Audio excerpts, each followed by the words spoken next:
Good morning, children. It's lovely to be here with you, both at home and in church. This morning I'm going to show you a few objects, and I wonder if you can guess what animal they might be used for or given to. So the first thing that I'm going to show you is this. Okay, a bit of an unusual object. I wonder if you can guess what it is and who it might be given to.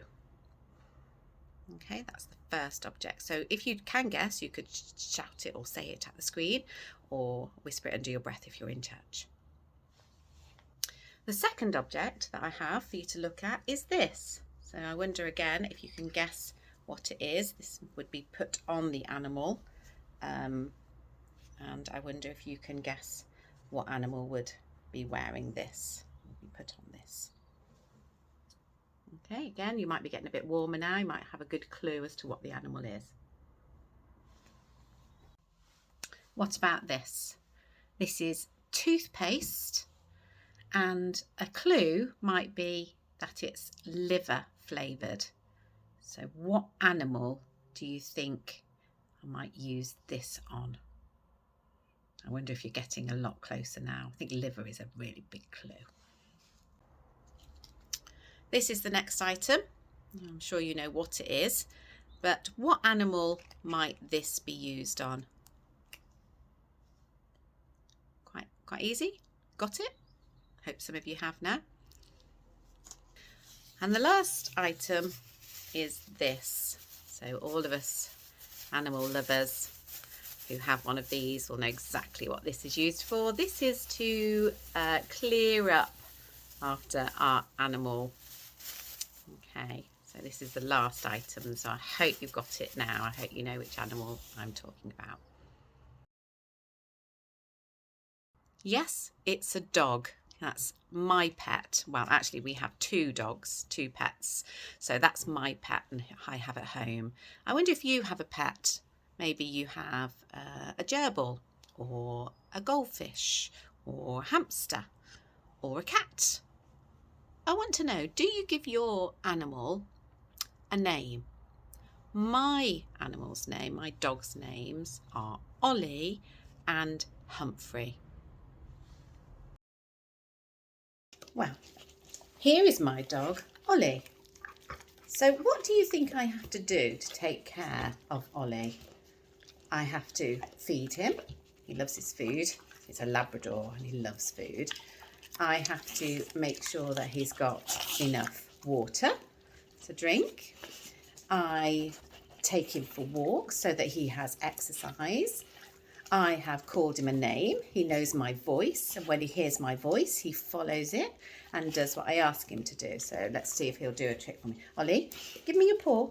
Give me your paw. Good boy. Okay.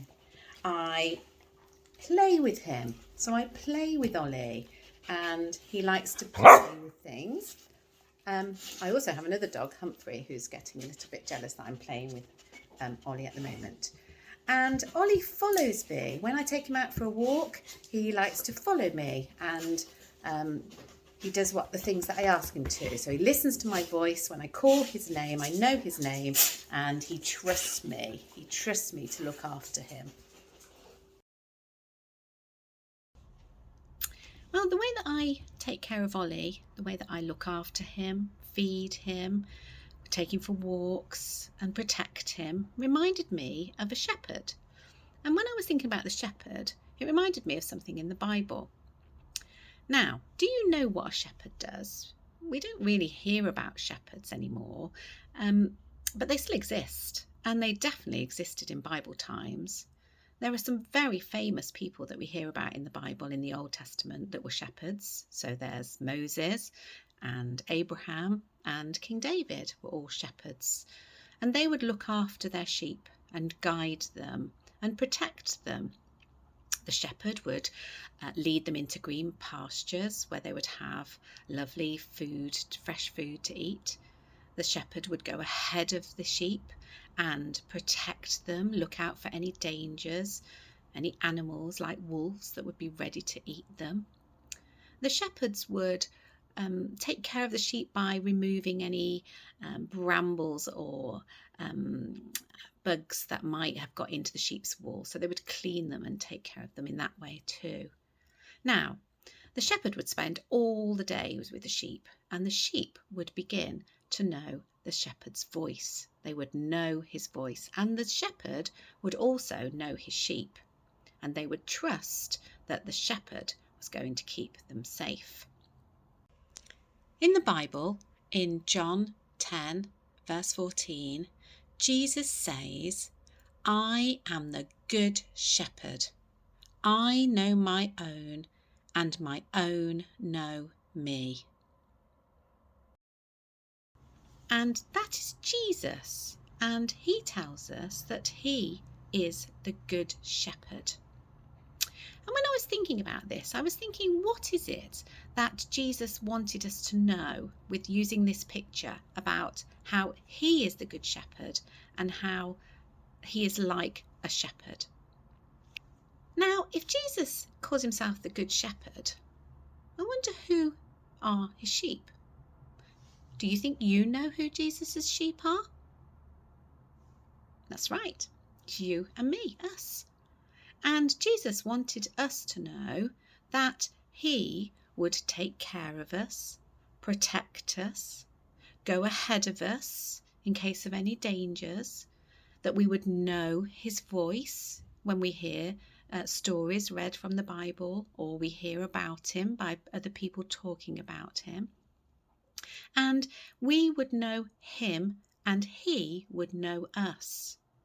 And he wanted us to know, it's amazing, isn't it, that he would protect us and he would be with us every day of our lives.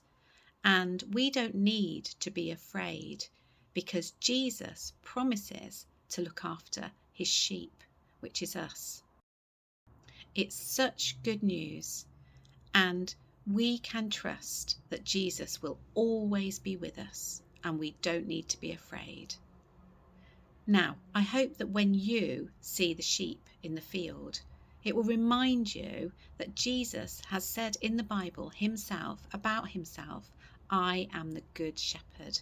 So when we put our trust in Jesus, we can fully rely on him to protect us and be with us. Thank you for listening this morning, and I hope you have a lovely afternoon.